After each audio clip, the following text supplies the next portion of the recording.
Para pasar a la fase final de este segundo encuentro empresarial sobre sostenibilidad y felicidad, el señor Javier Del Campo presenta esta noche al señor Presidente Bill Clinton.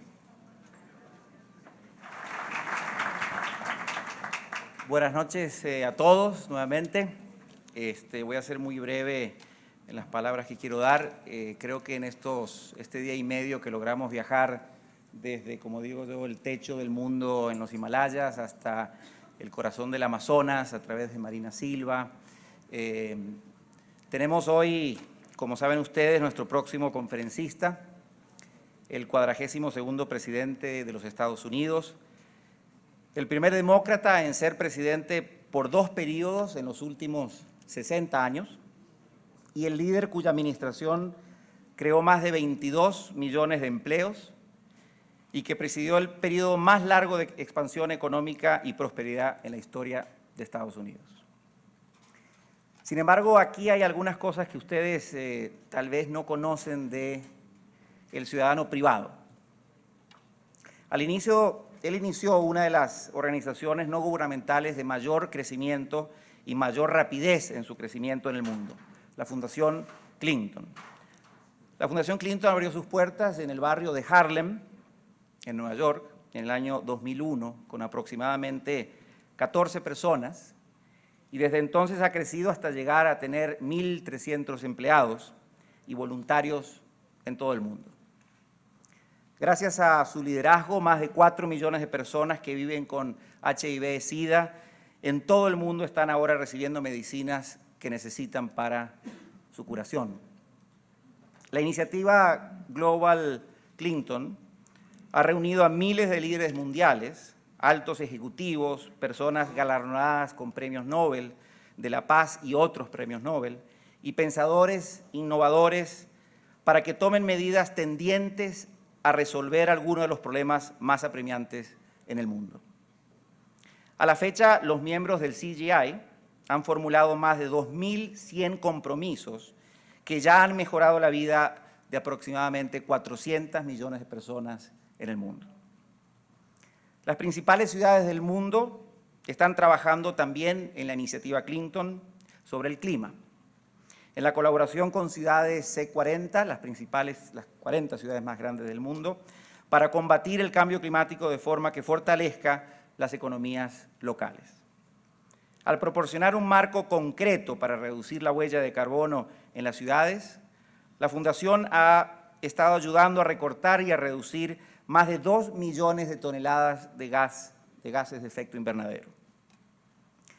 La Alianza para una Generación Más Sana, una sociedad entre la Fundación Clinton y la Asociación Americana del Corazón, está poniendo freno al aumento de la obesidad infantil en los Estados Unidos.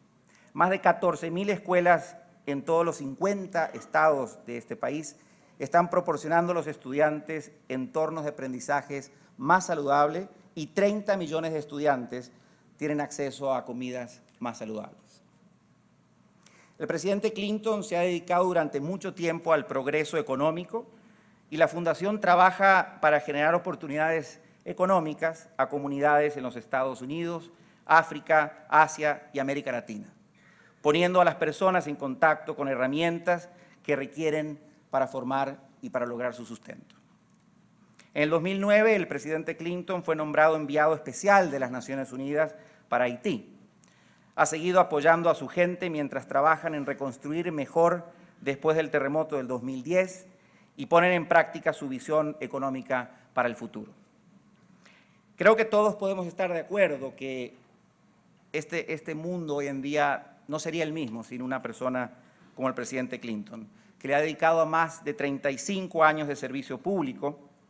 Así que, por favor, únanse a mí para darle una bienvenida cálida al presidente Bill Clinton.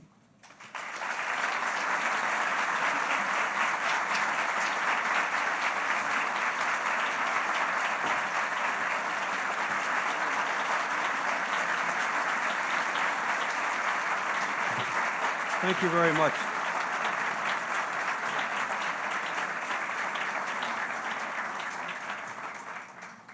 Thank you very much, Javier. Thank you for the introduction. Thank you for the conference. and thank you for the work that your wonderful organization does.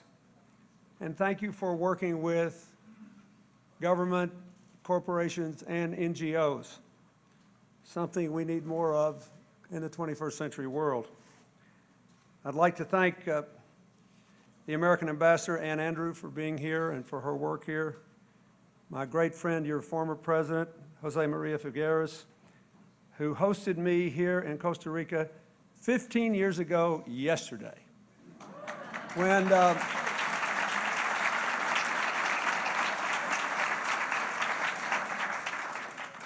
I was on crutches, having torn 90% of my quadricep by falling off of a 9-inch step.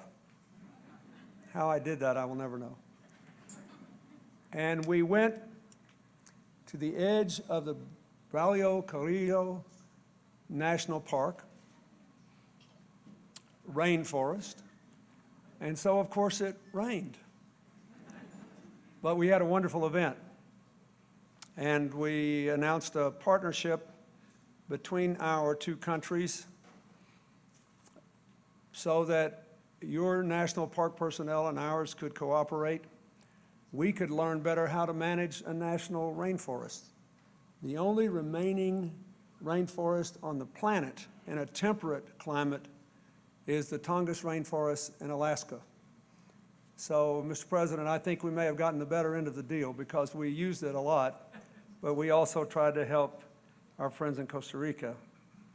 I would also like to say I had a wonderful meeting before I came here with President Chinchilla and members of her administration, some of whom are here.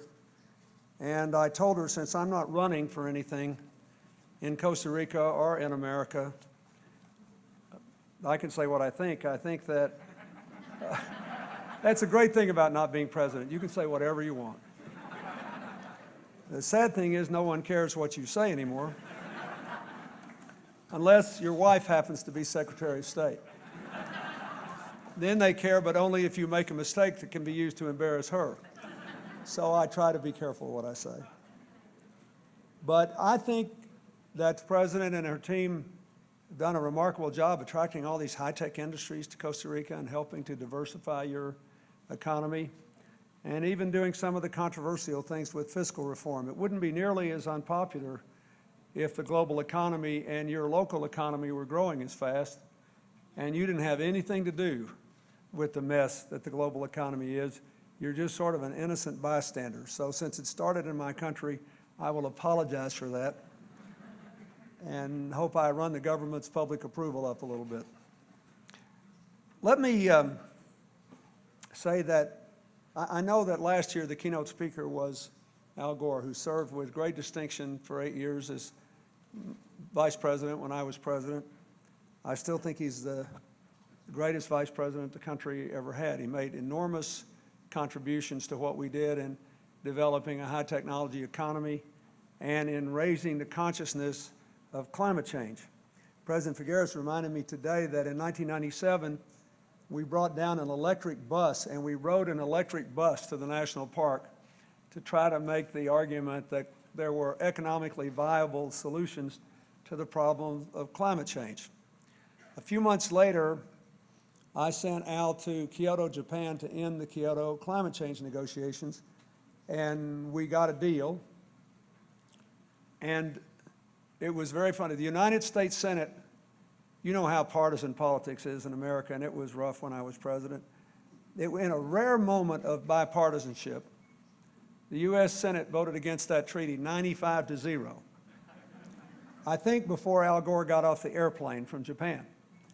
I know it is the only bill I ever lost in the Congress before I even sent it to them. They didn't even wait for me to send it to them. They just said no. Now, I say that to point to signs of progress. In 1997, as recently as 1997, when the climate science was already clear,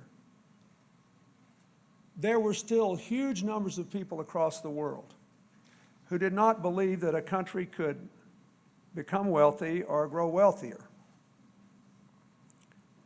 unless it put more greenhouse gases into the atmosphere. And if it turned out to be bad, well, that was too bad, but that's the way it was. Now, in the United States, there are huge majorities of people who don't believe that's true anymore and who want us to make our cars more efficient, who want us to switch to clean-burning vehicles like electric cars, who want us to maximize our solar and wind production and understand increasingly the economics of energy efficiency. And that is true throughout the world. So while there is a great deal to worry about, I think it's important to note that we may not be moving fast enough to avoid the worst consequences of climate change, but since people normally never believe anything bad until it happens to them, we're doing much better than we were doing 15 years ago. And I think one of the reasons is the host country of this conference. When people tell me that there is no way to make a green economy good economics, I ask them two simple questions. Number one, if that's true, why did the green economy go twice as fast as the rest of the economy in the United States in the aftermath of the financial meltdown? We had the worst financial collapse since the Great Depression, and for the next 2 years, while we were crawling our way out of disaster, employment and revenues in the green economy grew by 8%.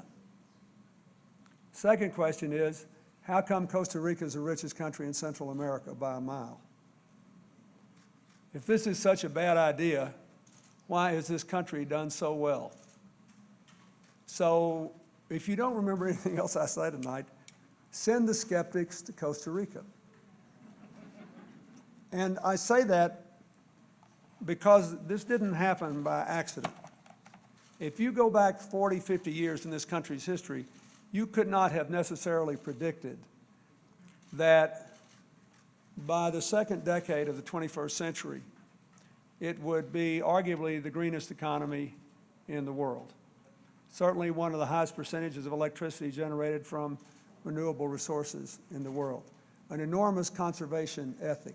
26% of its land mass in national parks. 51% of its land in forest cover. It didn't happen by accident. In 1996, you passed and signed the Forest Preservation Act here, and in 1998, we passed the Tropical Forest Preservation Act in the United States, and that bill and its successor have led to the United States investing $50 million in countries to try to help them restore their forests, including support for Costa Rica. I don't want to paint an all-happy picture here, but I do think it is important to recognize what can be done, and I am utterly convinced that until we can literally convince a critical mass of people in every country in the world that it is good economics to change the way you produce and consume energy and other natural resources, we are going to lag behind the reality of climate change. And so I want to talk about that a little. Until the last few years, I didn't make so many speeches on this. I just had a climate change project, and we went around the world doing things, often little things, because I realized that I needed something I could point to in every country where we work to say, see, this is the right thing to do. So when I agreed to help the C40s group, we looked for things we could do everywhere. South Korea is a wonder to me in many ways. South Korea has the fastest computer download speeds in the world. The US ranks 15th. They are 4 times faster than we are. But when we started working there, they really didn't think this energy conservation was their deal. They still had a lot of poor people. They wanted to grow the economy. They were trying to figure out how it would work. So we got Cisco to go there and redesign their traffic systems, and they saved so much money in gasoline and traffic delays, and their air pollution got better. All of a sudden, it's now an easier sell there. In Bogota, we are now working to replace all the taxis with electric cabs and all the city buses with hybrid buses that are compressed natural gas, and electric, and doing many of the same things in many of the Brazilian cities. We just worked on helping Mexico City reach an agreement to close its largest landfill and to stop emitting all that methane gas into the atmosphere and instead convert it into an energy source. And we've done similar projects in Lima and in New Delhi and in Mumbai. And we're helping Lagos, Nigeria to close a massive landfill. I think you want to do something that would really help climate change, get rid of the methane in the atmosphere. It goes away much quicker than carbon.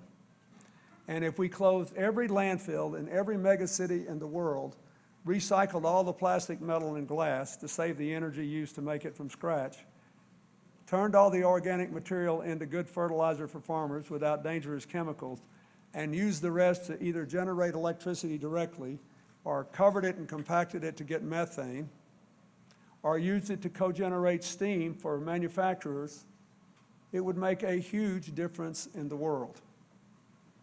So one point I wanted to make tonight is that the power of example is enormous. And the power of changing the way people feel about their natural environment is enormous. Otherwise, it would feel hopeless to be Costa Rica, because Central America is one of the great climate hotspots in the world, and whether you're the greenest country in Central America or the least green country, you're making next to no contribution to the problem of climate change, and yet you've got 5 times as many hurricanes as you had just a couple of decades ago, 3 times as many floods. I was just in Honduras, which has one of the 2 poorest countries in the region, and what should be a great, enormous resource, they have huge topsoil without a lot of rocks in it. It's not been properly developed with sustainable agriculture, so it turns out to be a nightmare, because every time there's a flood or a hurricane, they have mudslides and more people die there because they've got good soil without too much rock. And yet, this country is very important because of the power of example. It's important that you have speakers here from Asia, from cultures that believe that they have a moral, ethical obligation to live in harmony with the earth, but it is not necessary to promote poverty to do it. And it is impossible to draw any other conclusion from the countries that are committed to sustainable development in a serious way that it's good economics. You heard from the introduction that I spend a lot of my life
los botaderos y even though they can't have as many hydroelectric facilities as you do here in Costa Rica. And so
Figueres.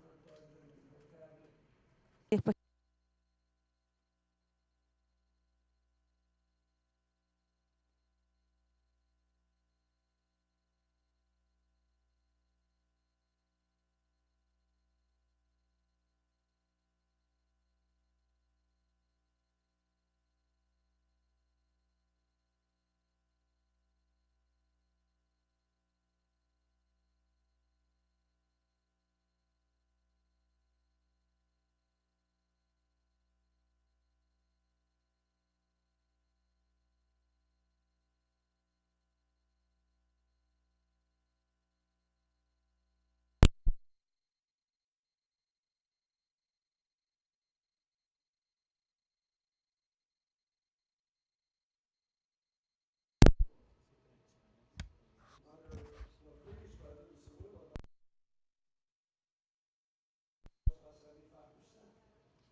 electricity comes from hydropower. But they now have come to the end of their first crop of sustainability. And they are dealing with two competing green concerns. The one is they're growing like crazy and they need more electricity. And the only rivers that run deep and hard enough to generate a lot are in the rainforest. So if they build these three proposed hydroelectric dams, they'll bring down a lot of rainforest, and in one case, almost certainly end the tribal life of the 2,600-year-old Indian tribe protected under national law. So it's easy to say don't do it, but what should they do instead? Brazil is about to enter their 5th year where they will be the only country in the world that will use more ethanol in their automobiles than gasoline. And it isn't inefficient ethanol because of some big farm lobby. The cane-based ethanol in Brazil will give you 9.3 gallons of fuel for every 1 gallon of gasoline required to produce it. By far the best in the world. And they do not use rainforest land, which, as all of you know who are from this region better than I, has almost no topsoil. They need deep topsoil, and Brazil has a lot of it, 20 feet deep. But what happens is the more of the deep topsoil they claim, the more they push the cattle ranchers and the soybean farmers, because soybeans have very tiny root structures, into the rainforest.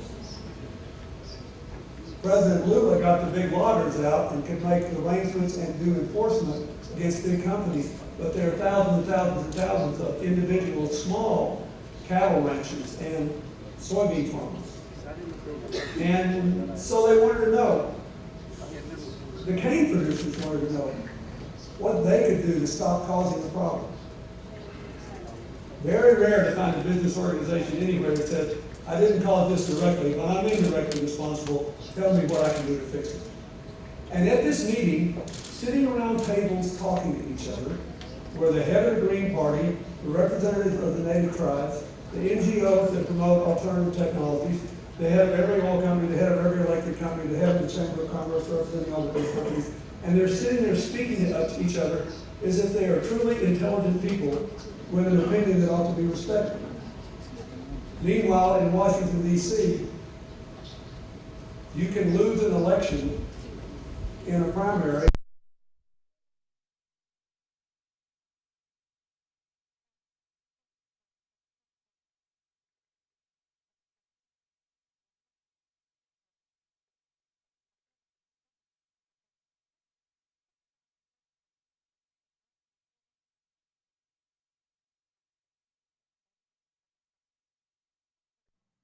that have maybe no perfect solutions, but some far better than others. In a world like that, more is mundo como este, diversity of opinion is better. Diversity of experience is better. And cooperation works better than conflict. And yet all over the world, we live in cultures that value conflict at election time over cooperation. And it is a serious problem for all of us. So building a multi-stakeholder society committed to progress, not perfection, is a precondition to actually achieving sustainability. Having the right attitude is as important as having the right answers, since no one is a dictator. And therefore, again, I would say, if you're worried about university graduates who don't have decent jobs, or if that's Egypt and Tahrir Square.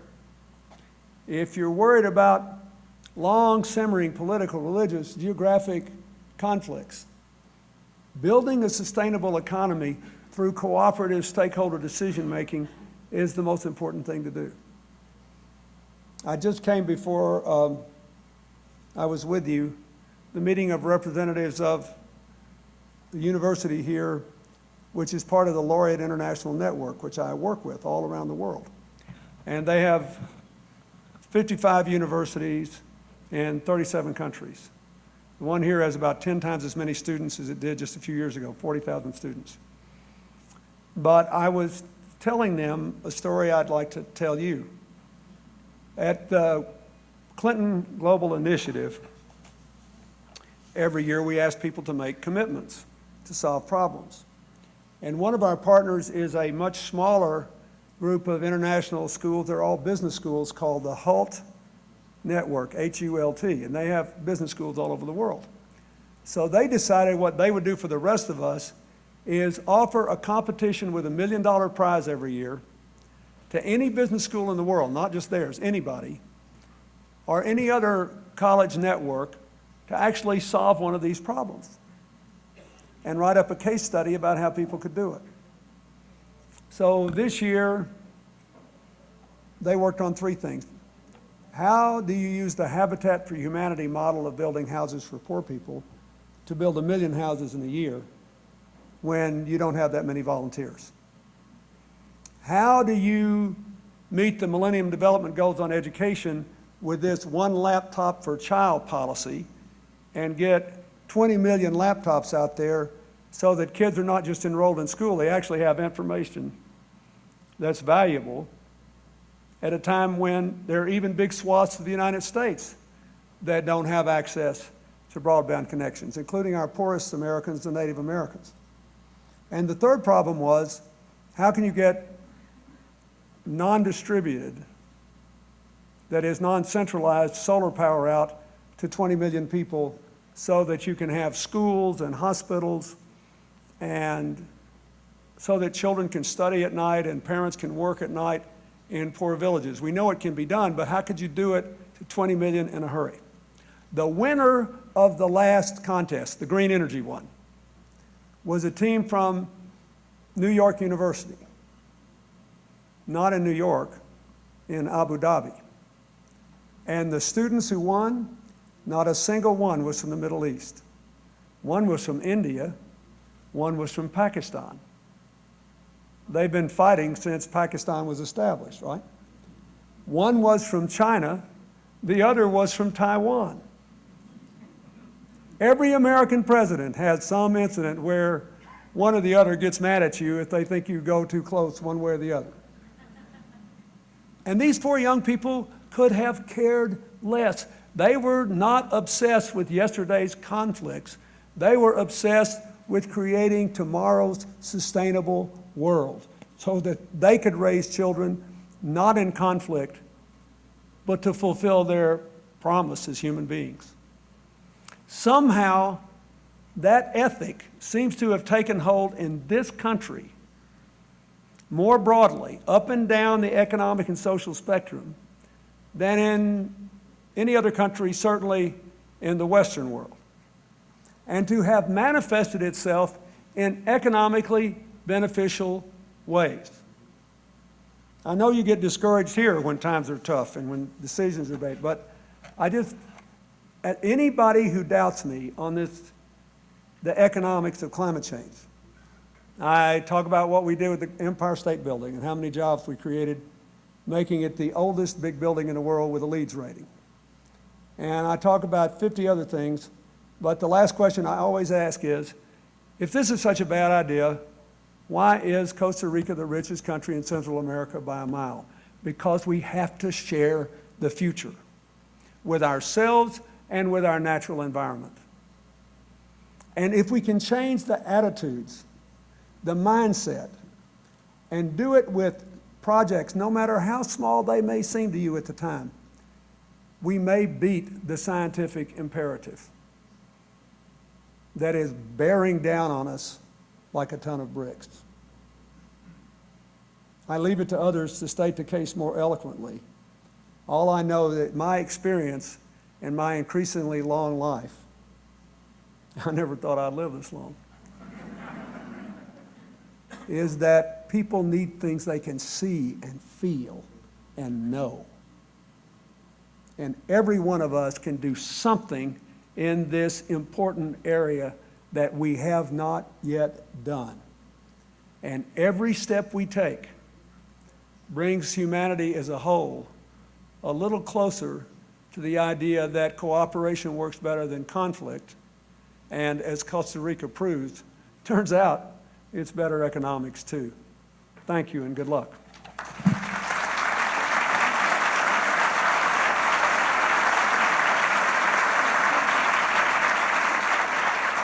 Well, again, Mr. President, thank you for accepting our invitation to come to Costa Rica, that I can see that you love sometimes more than even the Costa Ricans love the country.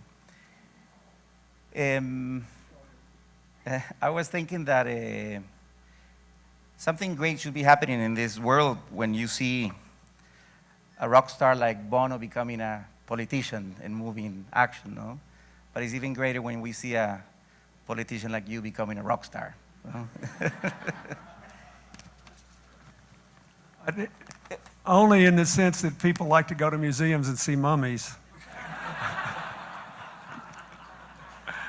Rock stars are young and pretty without wrinkles.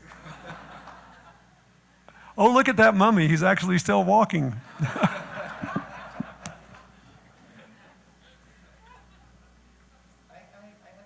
A few questions, and I think that you have already established the ground for this conversation.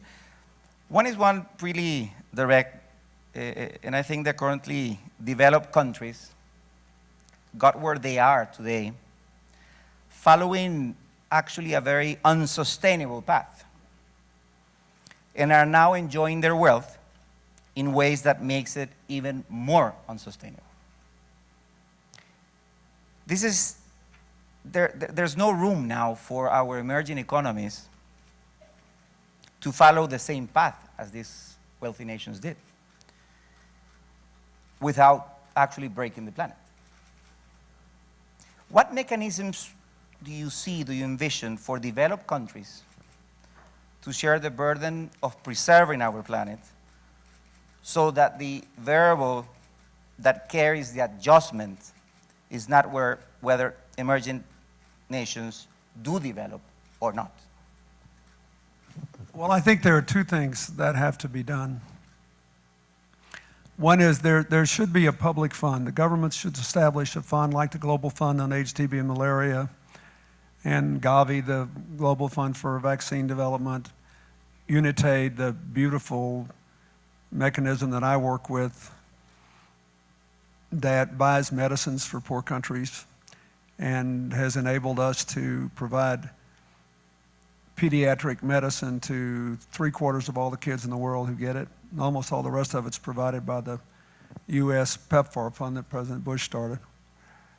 There has to be a way to do this, but I also think that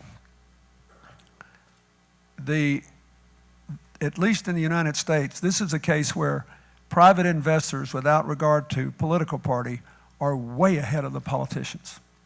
For example, a lot of you know this, the market for solar panels dropped 50% in 1 year. They're half as expensive as they were a year ago, because after the United States passed its last round of incentives and the Energy Department in the US gave its last round of loans, the Chinese were afraid we might catch up to them in the production and deployment of solar panels, so they came in and put another $32 billion in subsidies in, and it collapsed the market. So for anybody in Central America, if you think you might want to deploy solar energy, I urge you to do it in the next year or two, because I think there will be a correction backward. But it got so bad that the Chinese started closing their least efficient lines, and I'm begging them to give them to poor countries in Asia and Africa and other places because they'd be worthwhile everywhere. But let me go back to your question. I think, at least from the point of view of the United States, the interesting thing was last year China spent more than twice as much as we did in clean energy development in public funds. But the United States invested more because of private investors. I told the president earlier today, you know, you've got all these high-tech companies from Silicon Valley here. The same people that finance them are financing clean energy. I think you ought to try to get them to finance one of these new electric car companies to come to Costa Rica and set up a factory making electric cars that middle-class people in Central America could afford to buy.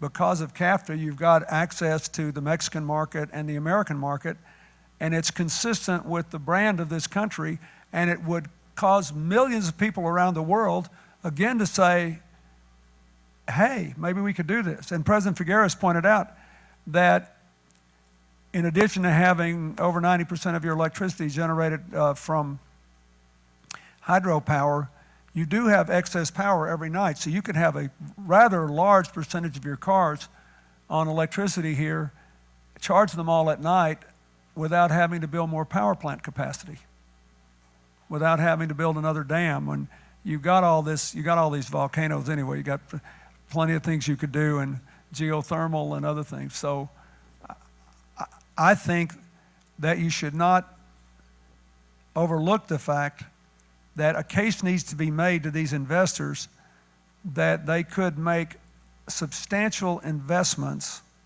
and a lot of them are social investors. That is, they don't have to earn astronomical returns. They just want to get their money back with a reasonable return, and they could do it in Central America, in East Asia, in South Asia, in, you know, all over the world, and in Africa. So I do think there should be a fund. It would be hard to get it subscribed now in the current economic climate. I think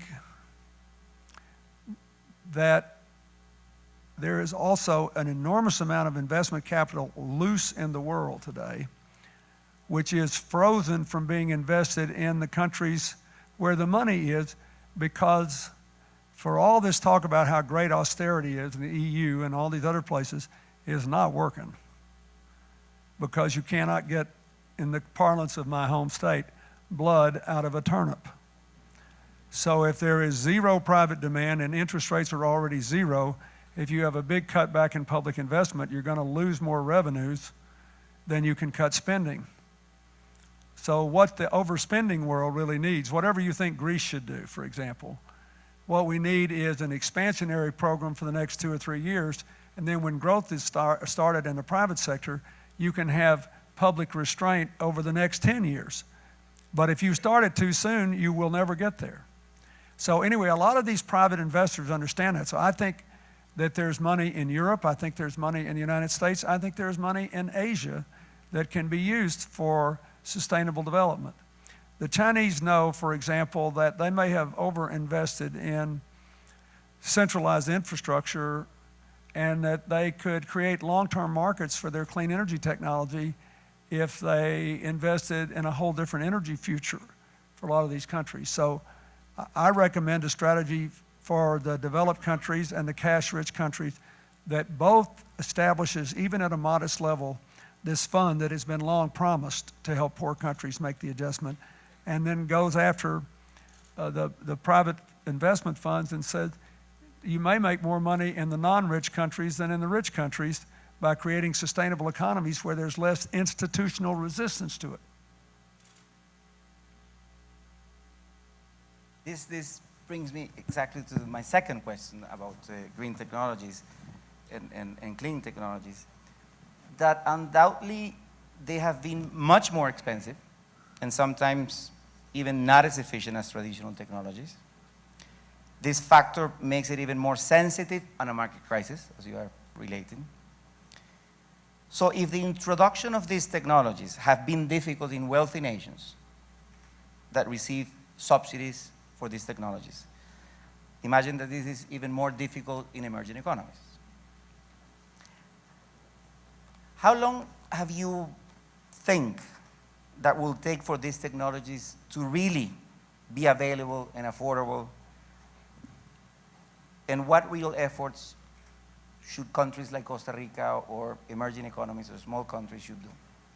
Well, first of all, there's just the sheer economics of it. Every time you double solar capacity, the price drops 40%. The price of wind drops 30%. And in most countries, they don't even have 1-2% of the power generated by the wind. But if you create the right incentive structure, you deal with the fundamental problem with all new technologies, and especially with green energy technologies, production technologies, as opposed to conservation technologies, the two different things. But with production technologies, the problem with sustainable energy is you got to come up with all the money up front, and then the source is free. If you build a coal-fired power plant, it may be bad for the economy, but you don't have to come up with all the money up front. You just keep paying a lot of money to buy coal every year for 20 years. And we're organized to finance that in most rich countries. The other problem you've got is that in an already developed country is that we know how to do what we've been doing, and it's simple. Like suppose in America, let's suppose you go to a fast-growing area of America, we need more power, and you're the utility, and I'm the government. You come to me and get permission to build a new power plant, one stop. Then you go to a contractor and you sign a deal with him to build a power plant, already knowing that I'm going to let you pay for it with revenue increases from the ratepayers for 20 years. Then the two of you go and cut a deal with somebody to supply coal for 20 years, and you promise them a price. 3 stops, over. If you decide to generate the same amount of power through making all your buildings more efficient, through not wasting, or through a combination of solar, wind, geothermal, and efficiency, you've got hundreds of moving parts, and you don't have anything like the same favorable financial situation. So that's what I work on all the time. I work on that stuff all the time in these countries. But I find in developing countries, it's actually easier. The problem you have in developing countries is that normally the access to central services, like the ports, the airports, the utilities, are highly concentrated in monopolistic hands. So it sounds impossible. Who would ever give up a monopoly? But the truth is, you can figure out a way to cut a deal to do that and show people how they can make more money having a smaller piece of a much bigger pie in a sustainable economy. So I wouldn't assume that it's harder to make these changes in middle income and developing countries than in rich countries. The thicket you have to run through and the variety of changes you have to make are actually fewer. And also, if you have a lot of smaller countries, it may be easier to change the culture, the ethic of the country. You should ask our friends from South Asia about that. But I mean, I just think it's a whole different deal. I wouldn't assume, let me ask you this. You think that Costa Rica would have developed its sustainability ethic just as it had if it were located where Mexico is and had 20 times as many people? Maybe. And I think it's, by the way, I'm a big fan of what Mexico's doing. Mexico City has been, the air quality is better. They're being much more energy efficient with their buildings. They're greening the city in a way that's absorbing much more carbon dioxide. They're doing great things. I'm just saying that I wouldn't assume that you can't do more in the developing countries or the middle income countries. There's a question that, and really when it comes to, and as Vice President told us last year, the climate change crisis, the environmental crisis, more than a political issue, is really a moral issue. No? I think that we have to consider as Chief Seattle said, no, the owners of the land or the inhabitants of the land are the native and indigenous groups all over the world. So I was talking with one of these indigenous leaders, and he told me, please ask President Clinton, what do you think that will happen to these societies that are being shrinked every time more, that are not being valued really for what their knowledge is? And it's a knowledge that is a result of thousands of years of development. Well, we live in a world where too much is valued by money. But I think we've made a mistake not paying our indigenous people for preserving our rainforests and our other precious resources. It's worth, you make $2 billion a year in Costa Rica on ecotourism. Why shouldn't the native tribes who are out there preserving these rainforests, living in them, preserving all the species that make them up, preserving the plants that, for all you know, may wind up having the cure to cancers that we haven't even imagined yet. When the Human Genome Project is completed in its practical implications, we've sequenced it 10 years ago, but as we know more in the practical, and then you can apply that to genome studies in other living species, and even study the chemical components of plants as they interact with minor genetic variances. When all that happens, you have no idea how many people we are condemning to early deaths 20, 30, 40 years from now by getting rid of the plant and animal species that are alive and well in America, in the world's forests. And I think that there should be a global movement to try to preserve the native tribes and recognize that the work they do by living and maintaining this ecostructure is worth a lot to us. You wouldn't have to give a very big percentage of that $2 billion a year you're making here for them to have a sustainable life and for them to be willing to be ferociously dependent, particularly if you protected their legal rights to the land and made it illegal to take away any of the rainforests. You've done that in the national park land. And you've had a great system actually to pay farmers to reforest, which has worked really well here. But as the per capita income of the country rises and people's dietary habits change, it becomes more and more expensive and more difficult to reforest every year as much as you are losing in forests. It might be more economically advantaged to provide legal protections to forests and actually provide payments not to individual members, because that's not how their cultures work, but to actually contract with the tribes to maintain your ecostructure.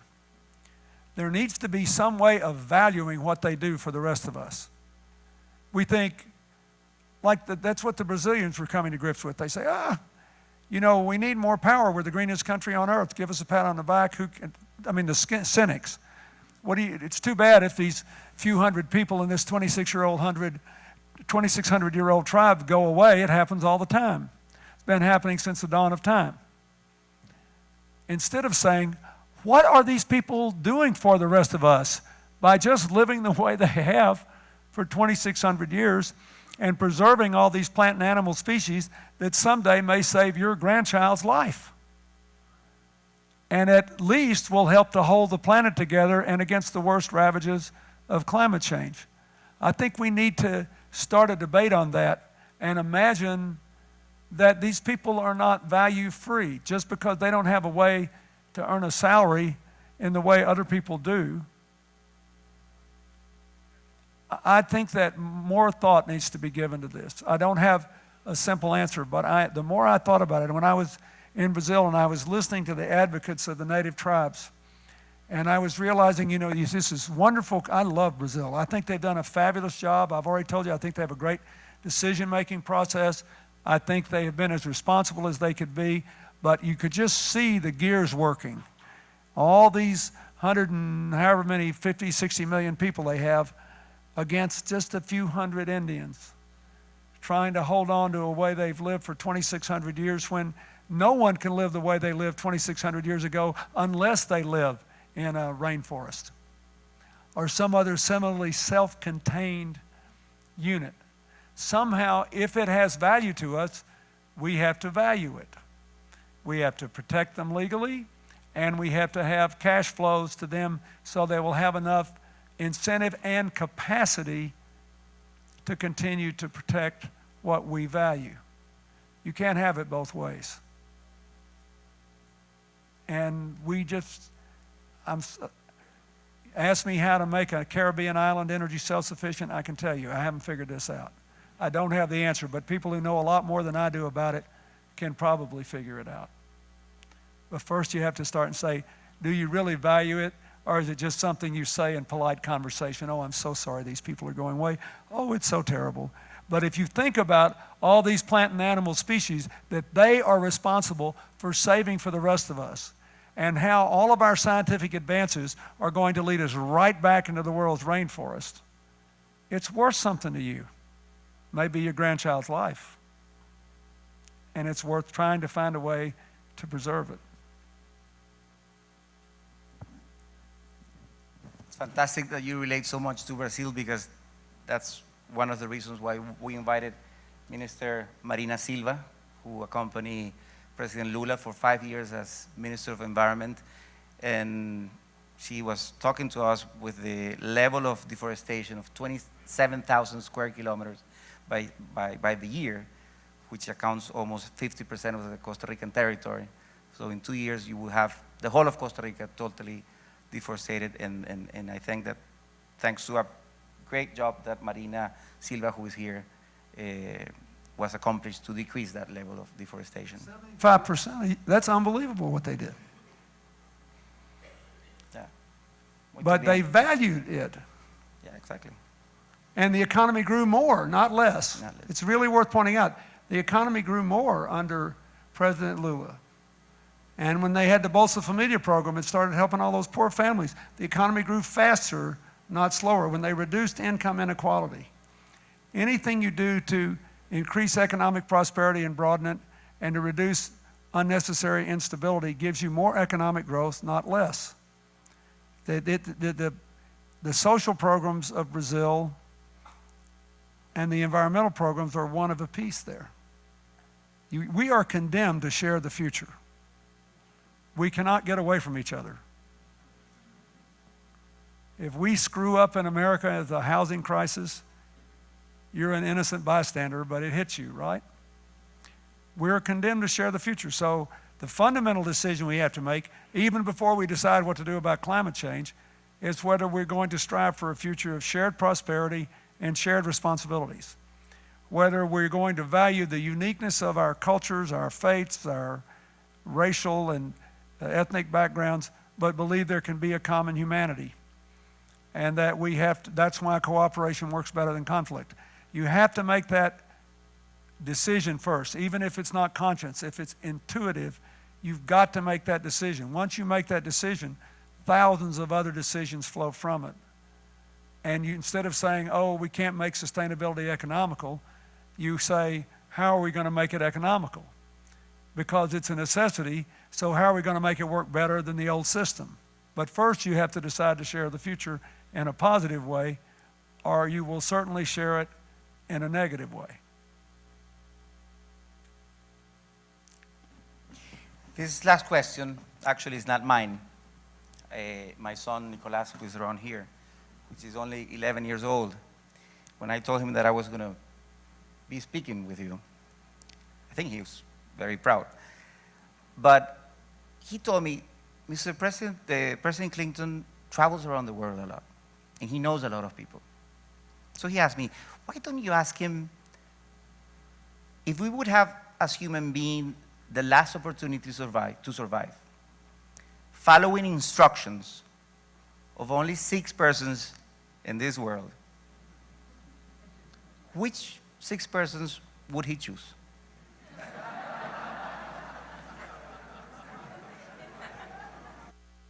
Leave it to an 11-year-old to ask the hardest question, right?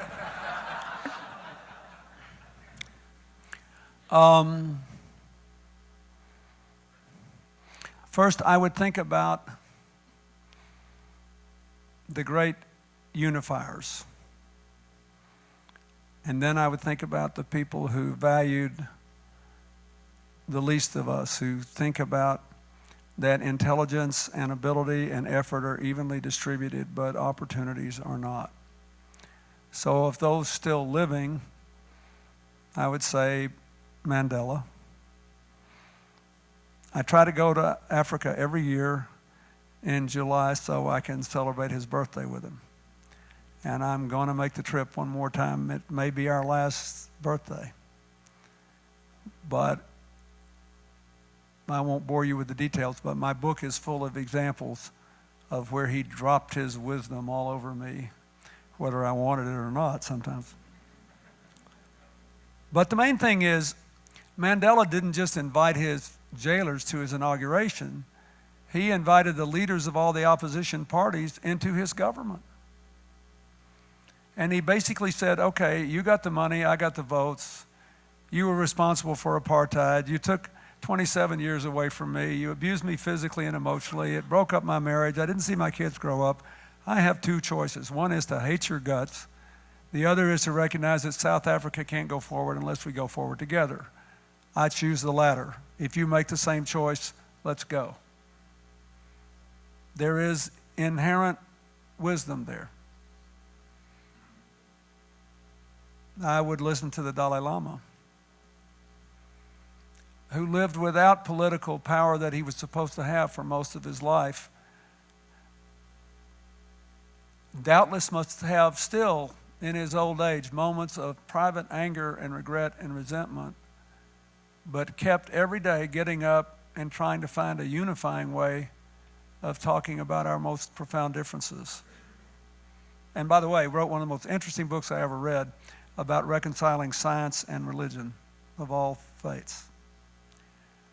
I would pick my friend Muhammad Yunus, the founder of microcredit, or his partner Fazal Abed, the head of BROC, that Bangladesh had done more in microcredit than any country on earth, and they have a pretty dysfunctional political system where two different women who inherited two different dynasties take turns being prime minister.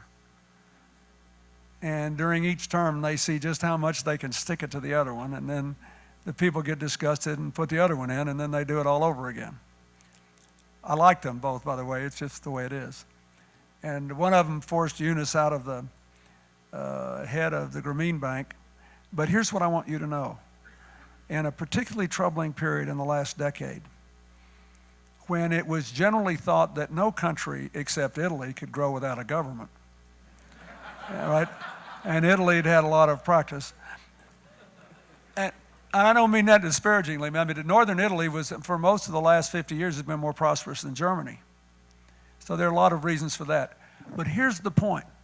In a country that was very poor, poorer than Pakistan, poorer than India, struggling, in these years when they had total political paralysis, for 3 years in a row they averaged 6% growth, because they were the only country in the world where microcredit was thick enough that a high enough percentage of people had access credit, then worked themselves out of poverty, then gotten into where they could get the next size loans and they could keep growing the economy, that they changed the world for more than 100 million people by believing in the fundamental dignity and ability and honesty of some of the poorest but most gifted people in the world.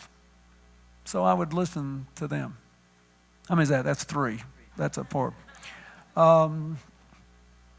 I would listen to Bill Gates, not because he made a great fortune, but because he figured out how to give it away in an intelligent way. I mean, he's giving it all away. And Warren Buffett decided to give all his away in an incredible act, by the way, of the absence of ego, something we're not very good about in the West that our friends from the East can talk to us about.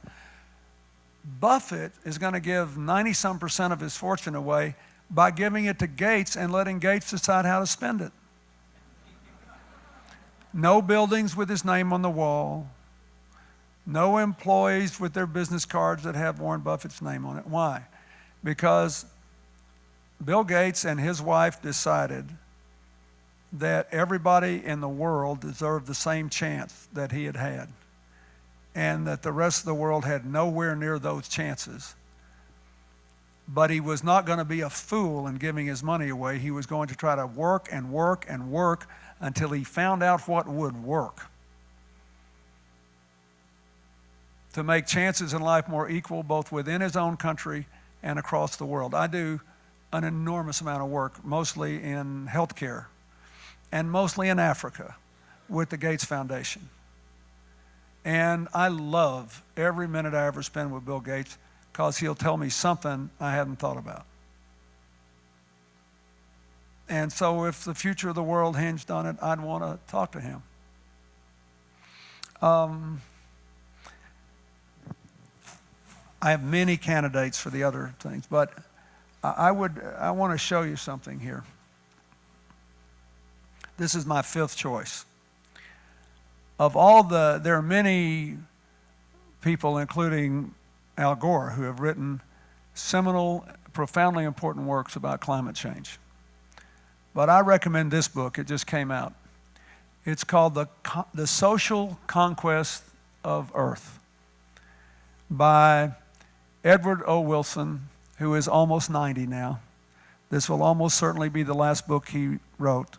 He won 2 Nobel Prizes for books about ants. And yet you will never read a book that makes a more profound case for sustainability. He talks about the history of humanity, how we got to be where we are, why we're good at cooperating, and how we came to dominate the earth, and how the only cooperators that are better than us are almost robotic: ants, termites, and bees.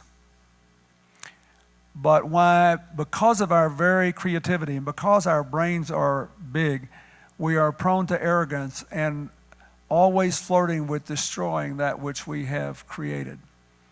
He explains why at 4 or 5 or 6 critical junctures in pre-human history, if the development of life had taken this turn or that, we might never have even come into being as a species. And now all these wonderful things are happening, and we continue to put at risk everything we've achieved because we do not understand that we don't know everything. We have fundamental obligations to the natural habitat which gave us birth. It's a fabulous, fabulous book. And now my 6th candidate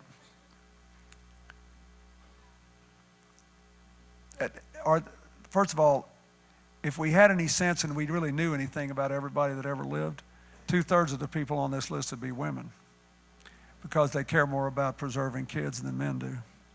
Most of the time. We all say we do, but we don't. But my 6th candidate would be the women of Rwanda. In 1994, in 100 days, 10% of the country was killed. 800,000 people, almost all of them with machetes. Not some nice clinical big bomb or some super efficient gas chamber. People going from village to village, cutting each other to pieces. So the war was ended when Paul Kagame, now the president, came in out of the bush with his army and stopped the violence, and then the world rushed in too late, including me, one of the great regrets of my life. And we helped them end the violence, clean it up, save the lives, and start again. But they know something about life that is critical to sustainability. And I'll just tell you 2 stories. Well, Hillary and I went there in 1998, a year after we first came here. And I asked to meet with survivors of the genocide. So they got us 6 survivors of the genocide. They were all very impressive people. One guy, a real handsome guy, had his arm sliced off at the elbow, and he laughed and said he was still a one-armed man for peace. There was a nun who had sheltered people from the Tutsi ethnic group from being slaughtered. But the last woman appeared to have no marks on her body, and she was dressed in one of these beautiful, bright-colored dresses of the African lake country, a very elegant woman, and she said, "You see no marks on me because I was hacked across the back. My family was betrayed by our neighbors," and for those of you who don't remember, the Rwanda is about 15% Tutsi, 85% Hutu, slightly less in both cases, about 3% Twa, a pygmy tribe. And the Hutus were basically whipped into a fervor thinking after the presidents of Rwanda and Burundi crashed in a plane that somehow there was this great threat against them. And boom, 100 days later it was over. So anyway, this woman said, our neighbors, our children played together, we celebrated the holidays together, but when they came to our village, they were so afraid they gave us up. And I was hacked across the back and left for dead, and I woke up in a pool of my own blood to see my husband and 6 children lying dead around me. And I screamed out to God in anger that I had been spared. Then she said, I realized I could not have been spared for something as mean as vengeance, so I do what I can to help us begin again. This woman established an orphanage for orphans of all ethnic groups and placed them in homes without regard to ethnic groups. And she said, I try to redeem the love of my husband and children by saving these children. It's not their fault who their parents were or what their parents did. Okay, fast forward. About, I don't know, several years later, I was out of office and I helped the Rwandans to finish their genocide memorial, which is one of the most moving things you'll ever see. In the hillside outside Kigali, there's a crypt in 3 floors cut into the mountains with simple concrete tops with flower gardens on them. And in that crypt, there are the bones of 300,000 Rwandans because they have no embalming. Their per capita income 4 years after the genocide was only $268 a year. So they come and enroll their loved ones in a roll of honor, and they put their bones there. And they finished this nice little museum which explains what happened. And this very handsome young Rwandan man was taking me through. He looked like he'd graduated from Harvard with a business degree. So he's clinically explaining what happened. And I said, "You lose anybody?" He was thanking me because I helped him build it. You know, helped him raise the money. I said, "Did you lose anybody?" He said, "Yes, my mother, my father, my brother, my sister-in-law." He said, "If you stop at my uncles, aunts, and first cousins, 73 people in my family were killed." And here's this guy, this national treasure in a poor country, this brilliant, handsome young man. God only knows how many others were like him in his family. And I said, "This must be very hard for you." He said, No, it's good." He said, "This is therapeutic. We have to learn and get over it and face the truth." And I said, "You remind me of this woman." So I told the story of the woman. And he smiled. He said, "Well, I should. She's my aunt." She said, "We both lost the same 73. But the point is, this woman helped free a country. I'll give you one last story. I used to buy Rwandan baskets and try to place them for all the people that helped me do my work around the world. And the most famous basket makers probably are a woman named Piskazi, who was a very tall, thin Tutsi woman who lost 7 of her 10 children and her husband in the genocide. The only reason the other 3 survived is that they were in the military, so they were off somewhere when all the machetes were going on. So here she is, a 50-year-old widow, 7 of her 10 kids dead.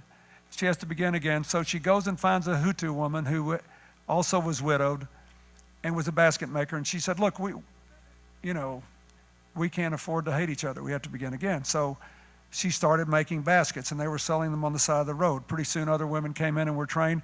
They were selling them in Kigali. Pretty soon they're selling them in Macy's in New York City. And they're doing so well that young men come in and ask to be trained. So this one young man, 26-year-old young man, works for her for a whole year. And one day he asks if he can see Piskazi, his boss. And he comes in to see her and he says, "You have been wonderful to me, and I am so grateful. But I cannot live with myself anymore. I murdered one of your children. I know you have 3 sons in the military. Send for one of them to come and kill me. It would be just. And I will work for you every day until he comes. And she looked at him and said, what good would that do? I forgive you. Get up and go back to work. Could you do that? So I say that when I said the remnant of Rwanda, I think sometimes we make a mistake looking for saviors. Our salvation is within ourselves. And it isn't about what happens to us, it's about what our attitude is. If we were thinking straight, none of us would knowingly destroy the planet. Nobody would. So we have to cook up, in the face of all the evidence, all these crazy defenses so we can continue our self-destructive behavior. And yet nothing elates us more than seeing a free spirit. We love Mandela because we're afraid that we couldn't do it. We love those women because we're afraid we couldn't do it. But if we want to save the planet in our own way, we have to do it. Thank you.